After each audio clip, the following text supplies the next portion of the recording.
स्वागत है प्यारे बच्चों, आप सभी के एक नई वीडियो में। यदि आप सभी क्लास 9th में हैं तो ये वीडियो आप सभी के लिए बहुत ज़्यादा इंपॉर्टेंट होने वाली है। आज की वीडियो में मैं आप सभी को प्रश्नावली 8.1 के सभी क्वेश्चनों को सॉल्व कराऊंगा। आपको इस वीडियो को बड़े ध्यान से देखना है। इस वीडियो के अंदर आपको हर एक क्वेश्चन का समाधान कराया जाएगा। आइए हम देखते हैं प्यारे बच्चों, हमारा पहला नंबर क्वेश्चन क्या दिया गया है और इसको किस प्रकार से आपको सॉल्व करना है। तो पहला क्वेश्चन दिया गया है, एक चतुर्भुज के कोण 3:5:9:13 के अनुपात में है। इस चतुर्भुज के सभी कोण ज्ञात कीजिए। तो फिर जो आपको एक चीज पता है कि जो भी अनुपात में हमको संख्याएं दी रहती हैं, अगर हम उसके अंदर किसी भी चीज का गुणा करते हैं तो हमको सब में करना पड़ता है। ठीक है, अगर हम इसके अंदर यक्स का गुणा करेंगे तो हमको इन चारों में भी यक्स का गुणा करना होगा। ऐसा नहीं है कि हम केवल एक में कर सकते हैं। ठीक है, जो जोड़ेंगे सब में जोड़ेंगे, जो घटाएंगे सब में घटाएंगे, जो गुणा करेंगे सब में गुणा करेंगे। ठीक है, इसलिए हमको यहाँ पर यक्स का गुणा करना है, क्योंकि हमको यहाँ पर यक्स का जब मान निकालेंगे तभी हमारा यहाँ पर निकल कर आएगा कोण। ठीक है, तो इसलिए हम यक्स का गुणा करेंगे। इसलिए हमको किसी एक संख्या में नहीं करना है, सब में गुणा करना है। क्यों सब में करना है? क्योंकि जब हम इसको बाद में रिमूव करेंगे तो एक से नहीं हटाया जाएगा, सब से हटाया जाएगा तो हट जाएगा। तो यहाँ पर कोई फर्क नहीं पड़ने वाला है, इसलिए हम क्या करेंगे, सब में यक्स का गुणा सबसे पहले करेंगे। तो यहाँ पर आपको कॉपी पर मैं ले चलता हूँ और बढ़िया तरीके से समझाता हूँ, आपको बड़े ध्यान से देखना है। तो चलिए हम देख लेते हैं। तो पहला नंबर प्रश्न है आपका। ठीक है, तो इसके अंदर आपको क्या करना है, कोण ज्ञात करना है। तो सबसे पहले आप लिखेंगे, माना पहला कोण, ठीक है, बराबर आप क्या मानेंगे, जो आपको संख्या दी गई है उसके अंदर यक्स का गुणा करके मान लेंगे। तो यहाँ पर 3 है तो इसके आगे यक्स का गुणा कर देना, तो 3x हो जाएगा। इसी प्रकार से फिर जो आपका दूसरा कोण क्या हो जाएगा, तो लिखेंगे दूसरा कोण। तो दूसरा कोण पैर बच्चों क्या होगा आपका, दूसरा आपको 5 दी गई है संख्या, तो इसके अंदर भी x का गुणा होगा, 5x हो जाएगा। अब देखो इसके बाद पैर बच्चों आपको क्या करना है, तीसरा कोण, तो यहाँ पर तीसरा कोण लिखेंगे और इसके अंदर क्या करेंगे पैर बच्चों, हम इसके अंदर आपको 9 दी गई है संख्या, तो इसके अंदर भी x का गुणा कर देंगे तो 9x हो जाएगा। उसी प्रकार से पैर बच्चों आपका चौथा कोण, ठीक है, और इसके अंदर आपको दिया गया है 13, तो क्या करेंगे, इसके अंदर 13 का गुणा कर देंगे तो क्या हो जाएगा, 13x हो जाएगा। ठीक है, इतना समझ में आया, वेरी गुड। अब ध्यान से देखिएगा, अब इसके अंदर आपको पता है चतुर्भुज के सभी कोणों का योग कितना होता है, 360 अंश होता है। ठीक है, इसका मतलब क्या है, ठीक है,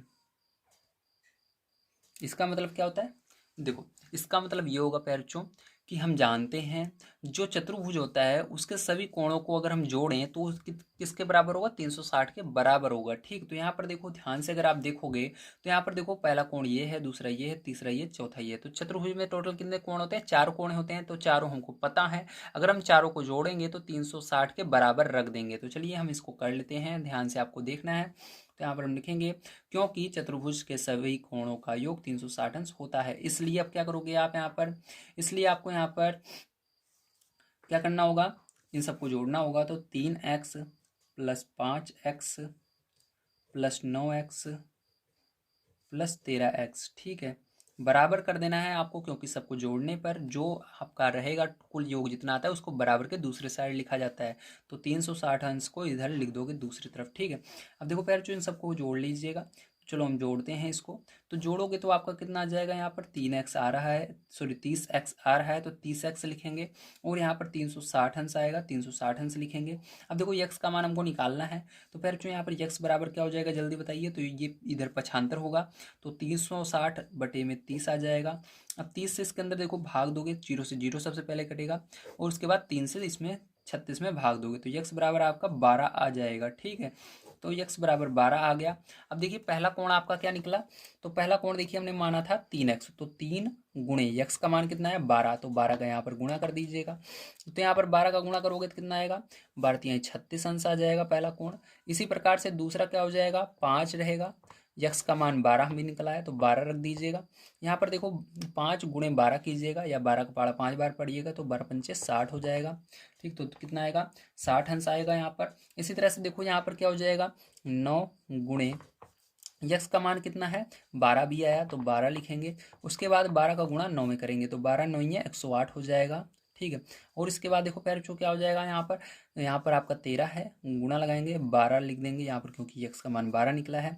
और इसके अंदर गुणा कर देंगे तो यहाँ पर कितना आ जाएगा आपका, गुणा करने पर 156 अंश आ जाएगा। ठीक है, तो ये हो गया। अब देखिए आपको समझ में आया, वेरी गुड। तो ये सब आपके आंसर हो जाएंगे, आपको समझ में आ गया होगा पैरचो किस प्रकार से करना है। चलिए अब इसके बाद चलते हैं अब इसके अंदर इसके नेक्स्ट क्वेश्चन पर, जो कि इसका सेकंड नंबर का, उसको पढ़ते हैं और उसको भी सॉल्व करते हैं। तो देखिए बच्चों, यहाँ पर आपका जो ये सेकंड नंबर क्वेश्चन है ये दिया गया है, यदि एक समांतर चतुर्भुज के विकर्ण बराबर हों तो दर्शाइए कि वह एक आयत है। ठीक है, तो इसका अर्थ है हमको यहाँ पर क्या करना है, सबसे पहले एक समांतर चतुर्भुज बनाना है जिसके विकर्ण बराबर होने चाहिए। और हमको यहाँ पर सिद्ध करना है कि जब भी समांतर चतुर्भुज के विकर्ण बराबर होते हैं तो वो एक क्या कहलाता है, आयत कहलाता है। ठीक है, तो यहाँ पर देखो मैंने बना लिया है, ये क्या है हमारा एक समांतर चतुर्भुज है और इसके विकर्ण बराबर है। तो मैं आपको नाप कर दिखा देता हूँ। 1 से देखिए ये कहाँ तक जा रहा है, 8 तक इसका पहला विकर्ण जा रहा है, 1 से 8 तक। और इसके बाद देखो ये वाला भी कहाँ से जा रहा है, 1 से लेकर के 8 तक। देखो एक यहाँ पर आ रहा है, 1 से लेकर के 8 तक जा रहा है। ठीक दिख रहा है आपको, वेरी गुड। अब 1 से 8 तक ये वाला भी जा रहा है, तो यहाँ पर हमने इसको नाप लिया है। ठीक है, अब यहाँ पर आपको इसको किस प्रकार से करना है, आपको बड़े ध्यान से अब इसको देखना है। ठीक है, तो यहाँ पर सबसे पहले आप क्या लिखोगे, यहाँ पर पैर जो आपको सबसे पहले लिखना है। ठीक है, क्या लिखोगे, ध्यान से देखिएगा। तो यहाँ पर मानिएगा, माना PQRS एक समांतर चतुर्भुज है।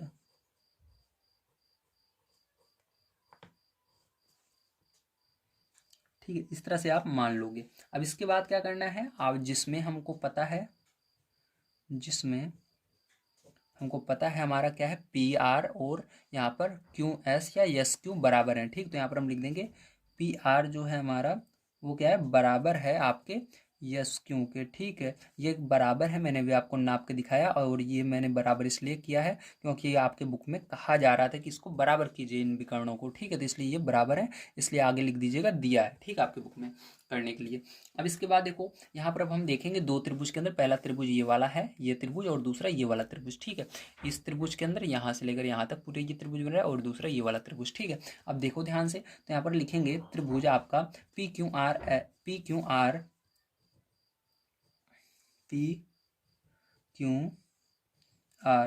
ठीक है, और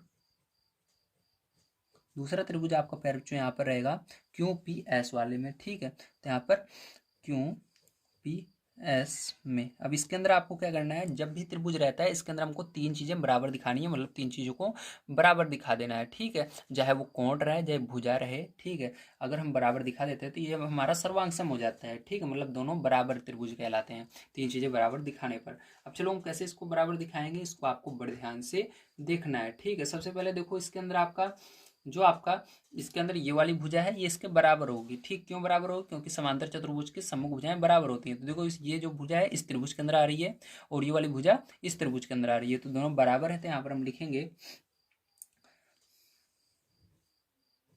QR जो है बराबर है PS के। ठीक है, तो यहाँ पर हम लिखेंगे समांतर चतुर्भुज की सम्मुख भुजाएं बराबर होती हैं,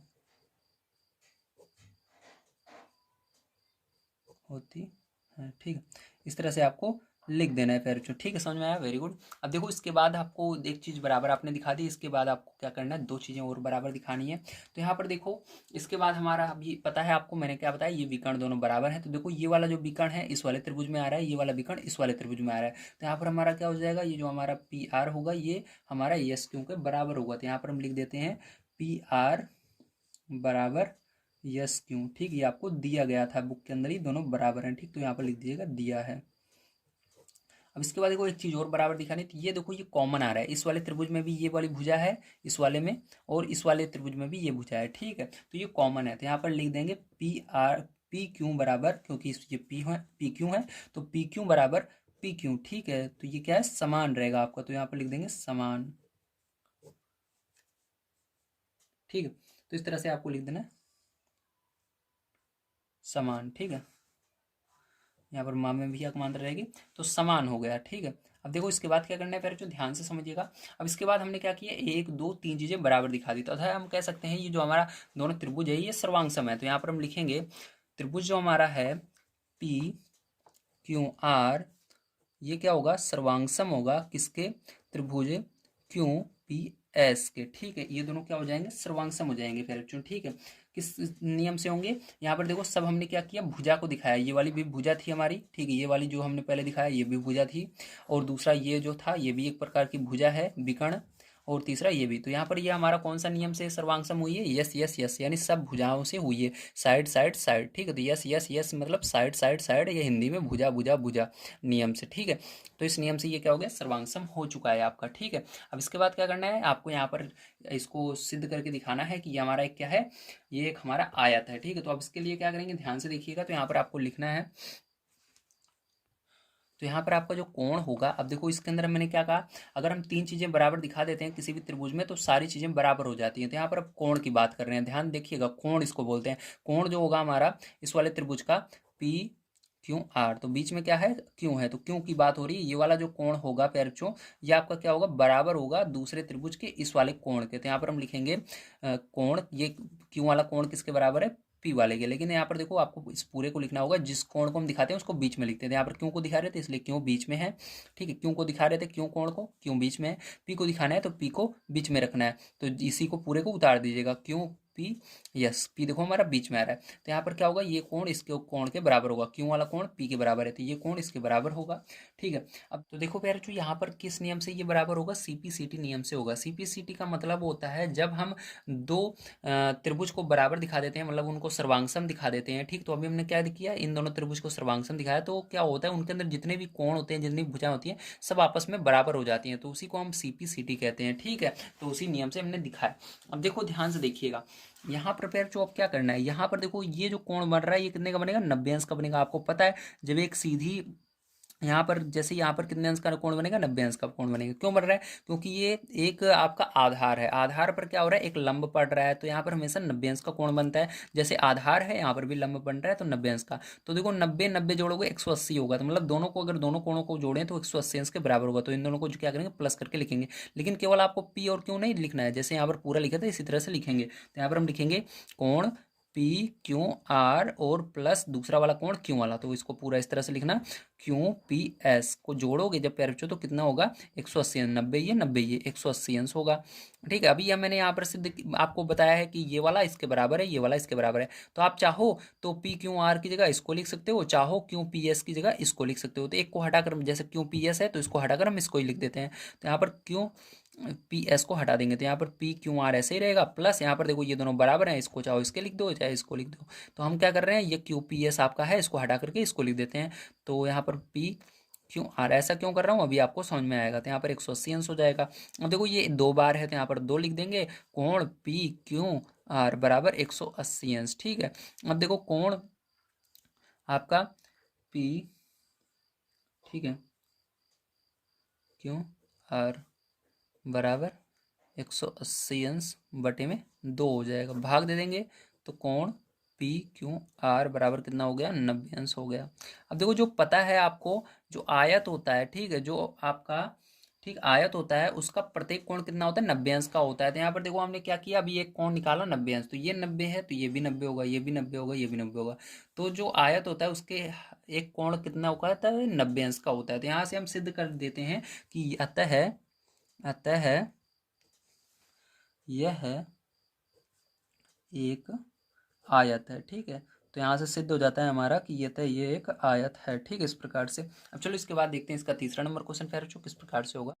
तो प्यारे बच्चों देखिए आपका तीसरा नंबर क्वेश्चन दिया गया है, दर्शाइए कि यदि एक चतुर्भुज के विकर्ण परस्पर समकोण पर समद्विभाजित करें तो वह एक समचतुर्भुज होता है। तो आपको क्या करना है, यहाँ पर एक समचतुर्भुज बनाना है। अब इसको हमको क्या करना है, सिद्ध करके दिखाना होगा, ठीक है। अब इसके लिए क्या करेंगे, यहाँ पर आपको क्या दिया गया है क्वेश्चन में, सबसे पहले आपको बढ़िया तरीके से एक बार देख लेना है। तो यहाँ पर आपको दिया गया है कि जो हमारा चतुर्भुज रहेगा उसके विकर्ण क्या होने चाहिए, परस्पर समकोण पर समद्विभाजित करने चाहिए। मतलब कहाँ पर काटने चाहिए, वो समकोण पर एक दूसरे को काटने चाहिए। मतलब जहाँ पर ये कटेंगे यहाँ पर समकोण बनेगा, ठीक है। तो यहाँ पर एक समकोण बन रहा है, मतलब 90 अंश का कोण बन रहा है, ठीक है। इतना आपको पता चल गया। अब इसके बाद देखिए बच्चों, यहाँ पर हम क्या मानेंगे, इसको केंद्र ओ मान लेते हैं इसका। ये जो जिस बिंदु से ये दोनों विकर्ण जा रहे हैं, ये कौन सा केंद्र है, ओ केंद्र है, ठीक। अब देखिए आपको यहाँ पर क्या लिखना है सबसे पहले, तो यहाँ पर आप लिखिएगा माना हमारा जो चतुर्भुज है, ठीक है, पी क्यू आर एस समांतर चतुर्भुज है।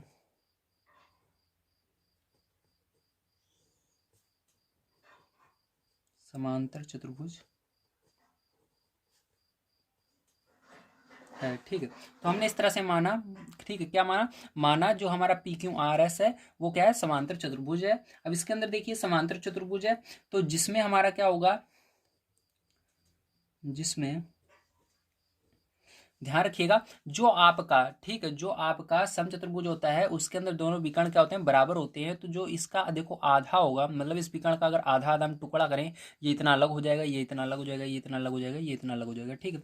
तो ये वाला इसके बराबर होगा, ये वाला इसके बराबर होगा, ये वाला इसके, ऐसे कह सकते हैं सभी आपस में क्या होंगे, बराबर होंगे, ठीक। तो यहाँ पर हम लिखेंगे इसको, जो हमारा पीओ है पैरचो, वो किसके बराबर हो जाएगा, क्यू ओ के, ठीक है। तो ये जो हमारा पीओ है ये क्यू ओ के इस वाले के बराबर हो जाएगा। इसी प्रकार से आगे देखिए, तथा हम इसके अंदर लिख सकते हैं, इसको मैं क्यों लिखाऊं, क्योंकि हमको अभी दो त्रिभुज को लेकर के इसको सर्वांगसम दिखाना होगा, इसलिए हमने लिखा उस त्रिभुज के अंदर के, ठीक है। तो दूसरा हम किसको लेंगे, दूसरा हम यहाँ पर लेते हैं आर ओ को, ठीक है, और उसके बाद ले लेते हैं इस वाले को, ठीक है। तो देखो यहाँ पर हम लेंगे अपना आर ओ जो होगा वो बराबर होगा यस ओ के, ठीक है। तो इस तरह से आपको लिख देना है। अब देखिए इसके बाद क्या करेंगे, हमको यहाँ पर जो यहाँ पर दिया गया है ये क्या कर रहा है, 90 अंश का कोण बना रहा है। तो ये कौन से त्रिभुज में आ रहा है, इस वाले में आ रहा है यस ओ आर या आर ओ एस, एक ही बात है। तो यहाँ पर हम आर ओ एस लिख देते हैं या एस ओ आर लिख देते हैं। तो यहाँ पर हमारा कौन सा कोण बन रहा है, यस ओ आर ले लेते हैं, क्योंकि यस पहले आता है। तो यस ओ आर बराबर कितना है, 90 अंश है, ठीक है। तो यहाँ पर 90 अंश लिख देंगे, अगर आपको चाहो तो यहाँ पर भी 90 अंश लिख सकते हो। अब ध्यान से देखिएगा इसके बाद आपको क्या करना है। अब प्यारे बच्चों क्या करोगे इसके बाद, ध्यान से देखिएगा, ठीक है। अब यहाँ पर आप अगर देखो, ठीक है, तो आपको क्या करना है, दो त्रिभुज अब लेने होंगे, ठीक। तो चलो हम कौन कौन से त्रिभुज ले लेते हैं, हम ये वाला त्रिभुज और ये वाला त्रिभुज दोनों को ले लेते हैं। तो यहाँ पर हम लिखेंगे त्रिभुज पी ओ क्यू, ठीक है। तो ये वाला त्रिभुज पी ओ क्यू, दूसरा पी ओ एस, तथा त्रिभुज पी ओ एस में, ठीक है। अब इसके अंदर हमको क्या करना है, तीन चीज़ें बराबर दिखानी है, चाहे वो कोण हो या भुजाएं हो, ठीक है। तो इसके अंदर ऐसा भी हो सकता है, दो भुजाएं ले सकते हैं, एक कोण ले सकते हैं, दो कोण ले सकते हैं, भुजाएं ले सकते हैं। आपने सर्वांग समता का नियम पढ़ा हुआ है, ठीक है। सर्वांग सम करने के कितने नियम है इसके पहले। अब देखो इसके अंदर हम देखते हैं, ध्यान से देखिएगा।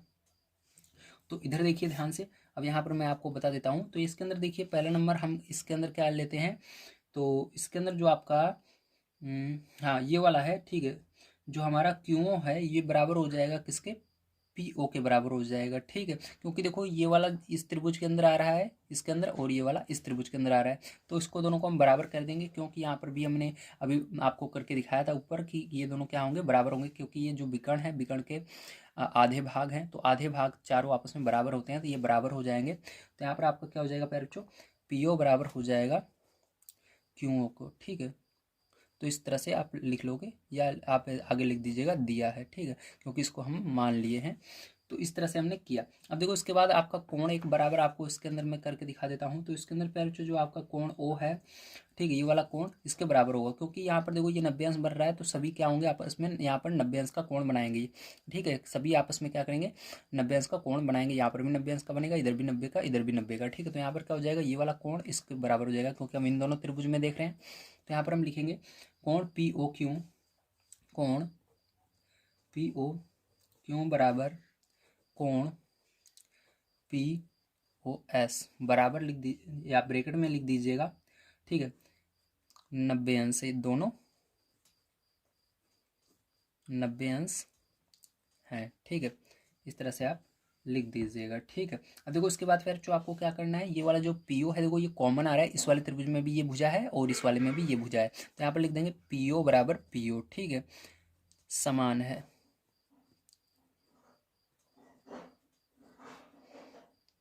समान है मतलब कॉमन है। ठीक है, अब देखो ये हमने तीन चीज़ें यहाँ पर बराबर दिखा दी, तो यहाँ पर जैसे ही हमने तीन चीज़ें बराबर दिखाई तो आपको पता है जो त्रिभुज होता है उसको सर्वांगसम करने के लिए तीन चीज़ें हमको चाहिए। तो यहाँ पर ये दोनों त्रिभुज क्या हो जाएंगे, आपस में सर्वांगसम हो जाएंगे। तो यहाँ पर हम लिख सकते हैं जो हमारा त्रिभुज है पी ओ क्यू सर्वांगसम है, ठीक है, किसके, त्रिभुज पी ओ एस के। ठीक है, तो यहाँ पर हम किस नियम से इसको सर्वांगसम किए, देखो एक भुजा थी, ये कोण था, ये भी भुजा थी, तो यहाँ पर आप इसको लिख दोगे यस ए एस। ठीक है, मतलब यस मतलब भुजा होता है और कोण के लिए ए यानी एंगल लिखते हैं। ठीक है, यस मतलब साइड, ए यानी एंगल, तो यस ए एस नियम से इसको हमने क्या किया, इसको हमने सिद्ध किया। ठीक है, अब यहाँ पर अभी तो हमारा ये सिद्ध हुआ है, तो अब हम लिख सकते हैं, आप अगर आप दो त्रिभुज में सिद्ध कर देते हो, ठीक है, इन दोनों त्रिभुज को सर्वांगसम सिद्ध कर देते हो, तो इसके अंदर जो ये कोण रहेगा इस वाले कोण के बराबर हो जाएगा, ये वाला कोण इसके बराबर हो जाएगा, ये वाला कोण इसके बराबर हो जाएगा, ये वाली भुजा इसके बराबर, ये वाली भुजा कॉमन है, ये वाली इसके बराबर। ठीक, इस तरह से हो जाती है, ध्यान रखना, देखने में भले आपको छोटी बड़ी लिख रही है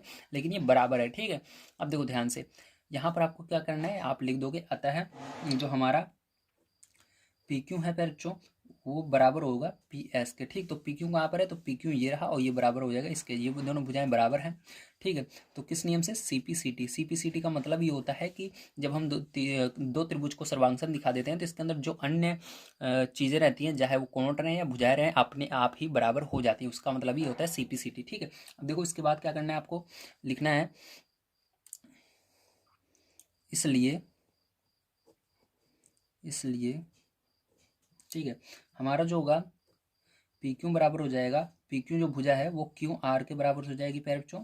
ठीक है, तथा जो हमारी क्यू आर वाली भुजा है प्यारे बच्चों वो हमारी किसके बराबर हो जाएगी, आर एस के बराबर हो जाएगी। ठीक है, तो ध्यान से देख लीजिएगा, जो आपका यहाँ पर पी क्यू भुजा है प्यारे बच्चों वो किसके बराबर हो जाएगी, क्यू आर इस वाले के बराबर हो जाएगी, और जो क्यू आर है ये किसके बराबर हो जाएगी, आर एस ऊपर वाली की, मतलब सब आपस में क्या हो गए, बराबर हो गई हैं। तो यहाँ पर हम कह सकते हैं अतः, ठीक है, अतः यह एक समचतुर्भुज है।